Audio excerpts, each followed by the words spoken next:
बिस्मिल्लाहिर्रहमानिर्रहीम, अस्सलाम वालेकुम। मैं फैज़ान रिजवी हूँ और आप मेरे यूट्यूब चैनल देख रहे हैं। रूस और यूक्रेन के दरमियान फुल स्केल वॉर स्टार्ट हुए आज 9वां दिन है। दूसरा दौर भी मुज़ाकरात का हो गया, जिसमें दोनों पार्टियों ने एक नुक्ते पर तो इत्तफाक कर लिया, बाकी नुकात पर इत्तफाक नहीं हो सका। मुज़ाकरात के दूसरे दौर की डिटेल्स भी आपके साथ शेयर करूंगा। फ्रांस के सदर इमैनुअल मैक्रोन की टेलीफोनिक गुफ्तगू हुई रूस के सदर व्लादिमीर पुतिन के साथ, और अकॉर्डिंग टू फ्रेंच ऑफिशियल्स ये कॉल इनिशिएट की थी रूस के सदर व्लादिमीर पुतिन ने। 1.5 घंटा तवील, 90 मिनट तवील इस कॉल के बाद इमैनुअल मैक्रोन फ्रांस के सदर ने पूरी दुनिया को किस तरह से किन अल्फाज में खबरदार किया वो भी आपको बताऊंगा। ना सिर्फ इमैनुअल मैक्रोन बल्कि व्लादिमीर ज़ेलेंस्की यूक्रेन के सदर ने गुज़िश्ता रात गए एक इंपॉर्टेंट वीडियो पैगाम जारी किया। वैसे तो वो एक दिन के अंदर 4-5 दफा अपनी कौम से मुखातिब होते हैं वीडियो पैगाम के जरिए, लेकिन गुज़िश्ता रात का जो उनका वीडियो पैगाम था वो बहुत ज्यादा इंपॉर्टेंट था, जिसमें उन्होंने नेटो ममालिक अमेरिका को एक वार्निंग देते हुए दोबारा से मदद की दरख्वास्त की। बहुत इंपॉर्टेंट उनकी गुफ्तगू थी इस वीडियो पैगाम में, वो भी आपके सामने रखूंगा। उससे कबल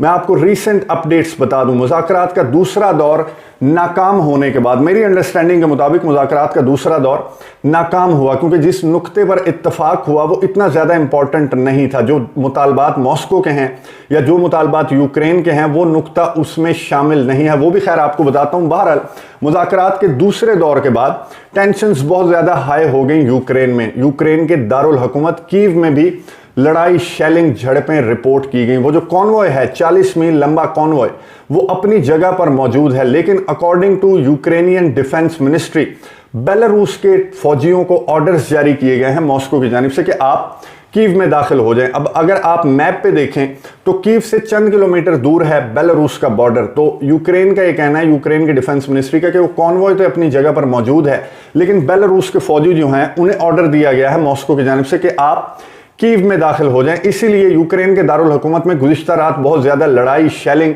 फायरिंग रिपोर्ट की जाती रही। ना सिर्फ यूक्रेन के दारुल हुकूमत कीव बल्कि हरकिव जो यूक्रेन का दूसरा बड़ा शहर है, वहां पर आप 2 रोज से देख रहे होंगे कि बहुत ज़्यादा वहां पर लड़ाई की खबरें सामने आ रही हैं। और हरकिव का कंट्रोल ऑलमोस्ट मॉस्को के पास आ चुका है। मॉस्को ने क्लेम नहीं किया ऑफिशियली, लेकिन हरकिव और मरियोपोल का जो पोर्ट सिटी है उसका कंट्रोल भी ऑलमोस्ट मॉस्को के पास आ चुका है। अभी जब मैं वीडियो रिकॉर्ड कर रहा हूं तो अब तक मॉस्को की जानिब से इन दोनों शहरों का कंट्रोल हासिल करने का ऑफिशियली क्लेम नहीं किया गया। ऑफिशियली सिर्फ खिरसोन का जो कंट्रोल है वो मॉस्को ने क्लेम किया है कि खिरसोन का कंट्रोल मॉस्को संभाल चुका है। अब 2-3 रोज से आप सुन रहे होंगे इन शहरों का नाम, हरकिव का, कीव का, मरियोपोल का, खिरसोन का, कि इधर लड़ाई जारी है। दोनों ममालिक के फौजियों के दरमियान बहुत ज़्यादा शेलिंग रिपोर्ट्स हो रही हैं। लेकिन गुज़िश्ता रात मुज़ाकरात के दूसरे दौर के बाद जो नया शहर खबरों में सामने आया, और इस वक्त जब मैं वीडियो रिकॉर्ड कर रहा हूं तो इस वक्त भी अगर आप इंटरनेशनल मीडिया उठाकर देखें तो इस शहर का नाम टॉप पर आपको नजर आएगा। गुज़िश्ता रात मुज़ाकरात के दूसरे दौर के बाद रूस के फौजियों ने शेलिंग की, बमबारी की। अकॉर्डिंग टू यूक्रेनियन ऑफिशियल्स ये शहर है जी ज़ेपोरोजिया का जो शहर है ये बहुत इंपॉर्टेंट शहर है। ये इंपॉर्टेंट क्यों है? क्योंकि मॉस्को की जानिब से ज़ेपोरोजिया में जो न्यूक्लियर पावर प्लांट है उसे निशाना बनाया गया। ये यूक्रेन जो है वो क्लेम कर रहा है। यूक्रेन के सदर व्लादिमीर ज़ेलेंस्की ने वीडियो पैगाम जारी किया अब से चंद घंटे कबल, जब मैं वीडियो रिकॉर्ड कर रहा हूं। उन्होंने अपने वीडियो पैगाम में कहा कि मॉस्को ने तारीख बदल दी। रशिया ने तारीख में पहली मरतबा ऐसा हुआ है कि किसी मुल्क ने 2 ममालिक की जंग के दरमियान किसी के न्यूक्लियर पावर प्लांट को निशाना बनाया हो। ये व्लादिमीर ज़ेलेंस्की ने फिर पूरी आलमी बरादरी से मुतालबा किया उस वीडियो पैगाम में, और आलमी इदारों से मुतालबा किया कि ज़ेपोरोजिया में जो कुछ मॉस्को ने गुज़िश्ता रात किया उसका नोटिस लिया जाए, उसकी मजम्मत की जाए और मॉस्को के खिलाफ इकदामात उठाए जाएं। अब मैं आपको बता दूं कि ज़ेपोरोजिया में मॉस्को ने न्यूक्लियर पावर प्लांट को क्यों निशाना बनाया। इस वक्त जब मैं वीडियो रिकॉर्ड कर रहा हूं तो आग बुझाने की कोशिश, यूक्रेनियन ऑफिशियल्स के मुताबिक आग बुझाने की कोशिश की जा रही है। न्यूक्लियर पावर प्लांट में जो आग लगी हुई है ड्यू टू शेलिंग, उसको बुझाने की कोशिश की जा रही है। मॉस्को के कुछ कंसर्न्स हैं जो कि Vladimir Putin, Sergei Lavrov, Moscow के ऑफिशियल्स मुतअद्दिद बार मुख्तलिफ प्रेस कॉन्फ्रेंसेज में स्टेटमेंट्स के जरिए आलमी इदारों के सामने बता चुके हैं कि हमारे कंसर्न्स हैं, हमारे सिक्योरिटी कंसर्न्स हैं जो कि हमें यूक्रेन से हैं। पहला तो यह है कि यूक्रेन नेटो का हिस्सा बनकर नेटो की मेंबरशिप लेकर रूस की सालमियत के लिए एक खतरा साबित हो सकता है, और यूक्रेन के सदर व्लादिमीर ज़ेलेंस्की का मंसूबा भी यही है कि वो इतने पावरफुल हो जाएं नेटो की मेंबरशिप लेकर के वो ना सिर्फ डॉनबास डोनेट्स्क और लुगांस्क बल्कि क्रीमिया को भी वापस ले सकें रूस से। तो रूस का पहला सिक्योरिटी कंसर्न तो ये है। दूसरा जो कंसर्न रूस का है, रूस ने इल्जाम आयद किया है यूक्रेन पर कि जो सोवियत दौर की न्यूक्लियर फैसिलिटीज हैं उनका मिसयूज करके दोबारा से वो एक एटमी ताकत बनने की कोशिश कर रहा है यूक्रेन। तो इसी वजह से न्यूक्लियर पावर प्लांट को निशाना बनाया गया। अब जो आलमी इदारे हैं, व्लादिमीर ज़ेलेंस्की की स्टेटमेंट के बाद जो इंटरनेशनल एटॉमिक एनर्जी एजेंसी है, जो वॉचडॉग है, आलमी इदारा है, उसकी जानिब से एक स्टेटमेंट सामने आई कि हम मौजूद हैं, हम बैठे हुए हैं, अगर आपको कोई कंसर्न्स हैं, आपको तहफ़्फ़ुज़ात हैं, आपको कुछ शक है, शुबा है यूक्रेन पर, तो हमें बताएं, हम जो है इन्वेस्टिगेट करेंगे। और इस तरह के इक़दामात जो हैं उनके कॉन्सिक्वेंसेस जो हैं वो बहुत स्ट्रिक्ट और स्वेयर होंगे। ये इंटरनेशनल एटॉमिक एनर्जी एजेंसी की जानिब से ट्वीट के जरिए मॉस्को को वार्निंग दी गई। अब मैं आपको ये बता दूं कि जो न्यूक्लियर पावर प्लांट्स हैं इनके दो काम होते हैं। एक काम तो है बिजली पैदा करते हैं न्यूक्लियर पावर प्लांट्स, लेकिन अगर यहां पर यूरेनियम की अफसूदगी एक स्पेसिफिक मिकदार जो कि इस इदारे इंटरनेशनल एटॉमिक एनर्जी एजेंसी के प्लेटफॉर्म से जारी की गई, इस स्पेसिफिक मिकदार से अगर ज्यादा यूरेनियम की अफसूदगी की जाती है तो nuclear power plants nuclear bomb बना सकते हैं। वहां पर उनका मिसयूज, जो यूरेनियम का मिसयूज है वो हो सकता है। जब ईरान का जो मामला है आप देखें तो इसी तरह का मामला हुआ था कि अमेरिका ने ईरान पर इल्जाम आयद किया था कि यूरेनियम की अफसूदगी ईरान स्पेसिफिक मिकदार से ज्यादा कर रहा है। ईरान ने इस इदारे को, इंटरनेशनल एटॉमिक एनर्जी एजेंसी को रसाई दी थी अपने न्यूक्लियर पावर प्लांट्स तक कि आए देख लें, अगर आपको कोई शक है, शुबा है, तो हमारे जो न्यूक्लियर पावर प्लांट्स हैं वो ओपन हैं इस आलमी इदारे के लिए, आकर देख लें और आपका शक दूर हो जाएगा। तो यूक्रेन में भी यही सीन है। मॉस्को को शक था कि यूक्रेन जो सोवियत दौर की न्यूक्लियर फैसिलिटीज हैं उनका मिसयूज करके एक एटमी ताकत बनने की कोशिश कर रहा है, फिर वो नेटो की मेंबरशिप लेकर मजीद पावरफुल होने की कोशिश कर रहा है ताकि वो मॉस्को से एक तो डोनबास, डोनेट्स्क और लुगांस्क वापस ले सके और क्रीमिया भी वापस लिया जा सके। इस वजह से जो 2 महीने टेंशन्स चलती रही, रूस ने अपने मुतालबात जो हैं वो सामने रखे, अपने कंसर्न्स रिटन नेटो को, यूक्रेन को, अमेरिका को प्रोवाइड किए, लेकिन उस पर कान किसी ने नहीं धरे।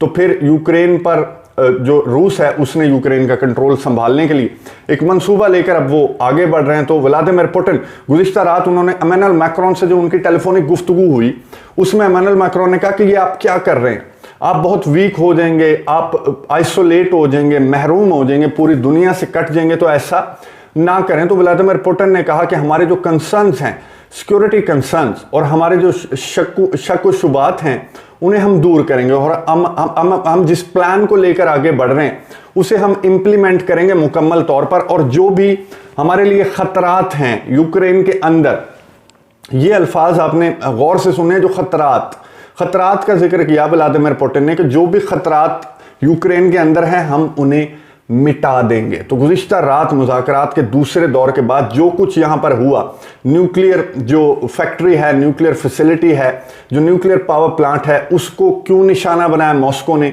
मेरी अंडरस्टैंडिंग के मुताबिक मॉस्को अपने सिक्योरिटी खदशात को लेकर, अपने सिक्योरिटी कंसर्न्स को लेकर, प्लान को लेकर आगे बढ़ रहा है। इमैनुअल मैक्रोन ने रूस के सदर व्लादिमीर पुतिन से ये कहा कि आप सिविलियंस को निशाना ना बनाएं, स्कूल्स, कॉलेजेस, यूनिवर्सिटीज, हॉस्पिटल्स, इन्हें छोड़ दें। व्लादिमीर पुतिन ने कहा कि हमारा बिल्कुल भी सिविलियंस हमारा टारगेट नहीं है। एक्सपर्ट्स भी ये बात कर रहे हैं कि सिविलियंस टारगेट मॉस्को का नहीं है, रूस का टारगेट सिविलियंस नहीं है। रूस अपनी पूरी पावर के साथ अभी तक यूक्रेन पर उसने धावा नहीं बोला। अगर रूस अपनी पूरी पावर के साथ यूक्रेन पर चढ़ दौड़े तो फिर यूक्रेन चंद घंटों का गेम है रूस के लिए। व्लादिमीर पुतिन ने यही बात की इमैनुअल मैक्रोन से कि हमारा टारगेट सिविलियंस नहीं है और हम सिर्फ अपने प्लान के तहत आगे बढ़ रहे हैं, इसीलिए हम बहुत संभल के, फूंक फूंक के आगे बढ़ रहे हैं। और एक्सपर्ट्स भी परेशान हैं कि रूस, मॉस्को, जिसके लिए घंटों का गेम है यूक्रेन, वो इतनी आहिस्ता से और इतनी प्लानिंग के साथ आगे क्यों बढ़ रहा है। आप भी देख रहे होंगे कि एक एक करके एक एक शहर को मॉस्को की जानिब से टारगेट किया जा रहा है और उसका कंट्रोल हासिल करने की कोशिश की जा रही है। तो व्लादिमीर पुतिन और रशिया के जो ऑफिशियल्स हैं वो अपने सिक्योरिटी कंसर्न्स वाजे कर चुके हैं, जो कि वाजे होता है रूस जिस अंदाज से यूक्रेन में आगे बढ़ रहा है। मुज़ाकरात में भी जो व्लादिमीर पुतिन ने बात की कि सिविलियंस हमारा टारगेट नहीं है, तो मुज़ाकरात के दूसरे दौर में भी इसी बात पर, इसी नुक्ते पर इत्तफाक हुआ। दोनों ममालिक के जो ऑफिशियल्स हैं उन्होंने पहली मरतबा हाथ भी मिलाया। मुज़ाकरात के दूसरे दौर के बाद ऑफिशियल्स ने हाथ मिलाया और जिस नुक्ते पर इत्तफाक हुआ वो है ह्यूमैनिटेरियन कॉरिडोर। जो सिविलियंस हैं, जो दूसरे ममालिक के शहरी हैं, उन्हें बाहर निकलने का, जाने का रास्ता प्रोवाइड किया जाएगा। ये यूक्रेन और रशिया ने इत्तफाक किया। भारत की जानिब से भी बहुत ज़्यादा खतूत लिखे जा रहे थे, पाकिस्तान की जानिब से भी रशिया को, यूक्रेन को मुतालबात सामने आ रहे थे दीगर ममालिक की जानिब से कि हमारे शहरियों को तो निकलने दो। इसी तरह जो यूक्रेन के सिविलियंस हैं, जो कि 10 लाख के करीब जो हैं वो निकल चुके हैं यूक्रेन से।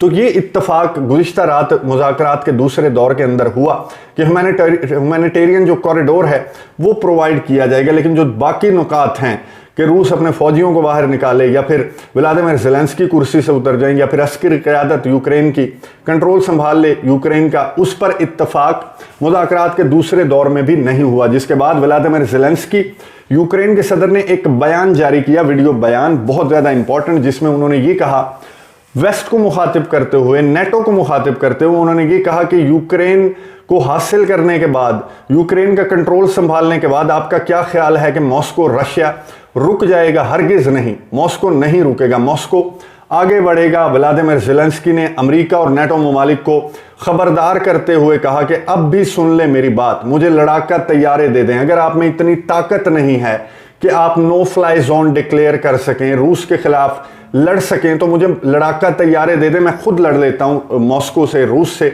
लेकिन मेरी बात सुन लें और समझ लें कि यूक्रेन का कंट्रोल हासिल करने के बाद मॉस्को आगे बढ़ेगा। अब मैं आपको बता दूं कि व्लादिमीर ज़ेलेंस्की किस खदशे की बात कर रहे हैं। रूस को खदशात हैं नेटो से।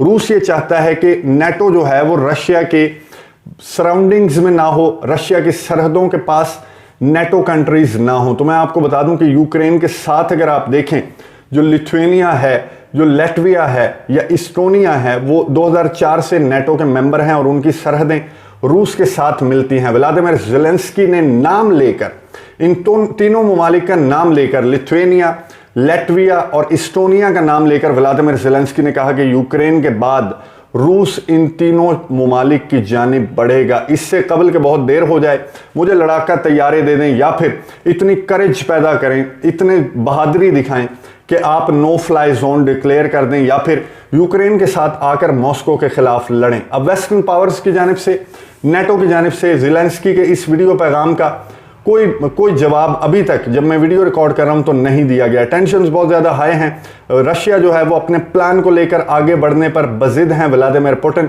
और वो कहते हैं कि हमारे सिक्योरिटी कंसर्न्स को हम दूर करेंगे और जो भी खतरात यूक्रेन के अंदर मॉस्को के लिए हैं उन्हें हम मिटाना शुरू कर देंगे, जो कि गुज़िश्ता रात ही उन्होंने मिटाना शुरू कर दिया। आगे ये हालात किस जानिब जाते हैं नज़र रखेंगे, आपको अपडेट्स देता रहूँगा। अगली वीडियो तक के लिए इजाज़त दीजिए।